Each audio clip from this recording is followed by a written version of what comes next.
নারায়ণগঞ্জে পোশাক শ্রমিকদের বিক্ষোভ। নারায়ণগঞ্জের ফতুল্লার জনি টেক্সটাইল কারখানায় অবৈধভাবে লেঅফের চেষ্টার প্রতিবাদে বিক্ষোভ মিছিল করেছেন শ্রমিকেরা। ছবি কালের কণ্ঠ।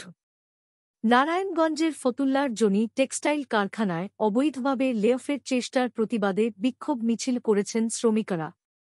সোমবার ৩ সেপ্টেম্বর বিকেলে শহরের চাষায় কলকারখানা ও প্রতিষ্ঠান পরিদর্শন উপমহাপরিদর্শকের কার্যালয়ের সামনে থেকে বিক্ষোভ মিছিলটি বের হয়ে প্রধান সড়ক প্রদক্ষিণ করে ফতুল্লার চাঁদমারী জেলা প্রশাসকের কার্যালয়ে গিয়ে শেষ হয়।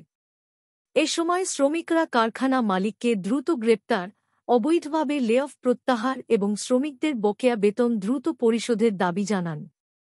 বাংলাদেশ টেক্সটাইল গার্মেন্টস শ্রমিক ফেডারেশনের সভাপতি অ্যাডভোকেট মাহবুবুর রহমান ইসমাইল জানান, জনি টেক্সটাইলে ৬-২-৮ জন শ্রমিক কর্মরত রয়েছেন। গত ২ সেপ্টেম্বর কারখানাটির মালিকপক্ষ কলকারখানা ও প্রতিষ্ঠান পরিদর্শন উপমহাপরিদর্শকের কার্যালয়ে একটি চিঠি নিয়ে আসে, যাতে উল্লেখ ছিল তারা ১ সেপ্টেম্বর থেকে কারখানাটি লেভ করেছে, অথচ এটি সম্পূর্ণরূপে অবৈধ, যা কারখানাটির শ্রমিক ও কলকারখানা অধিদপ্তরের কর্মকর্তারা মানেননি। পরে শ্রমিকরা এ বিষয়ে কলকারখানা অধিদপ্তরের উপমহাপরিদর্শক ও জেলা প্রশাসকের বরাবর অভিযোগ দাখিল করেন। এ বিষয়ে জেলা প্রশাসক ও কলকারখানা কর্তৃপক্ষকে দ্রুত অভিযোগ দাখিলের নির্দেশনা দেন।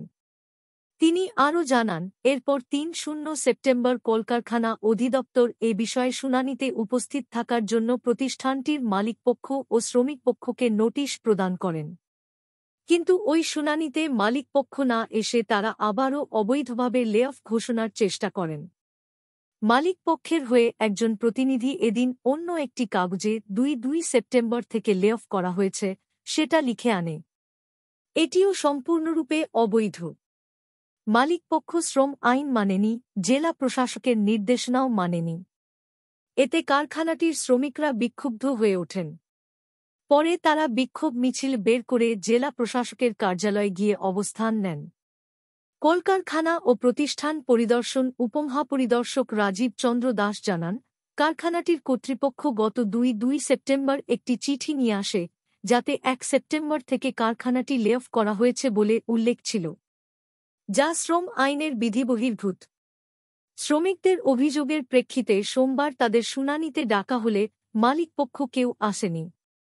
তারা একজন আইনজীবীর মাধ্যমে আবারও নিয়মবহির্ভূতভাবে লেঅফের চিঠি নিয়ে এসেছে। এতেই শ্রমিকরা বিক্ষুব্ধ হয়ে ওঠেন।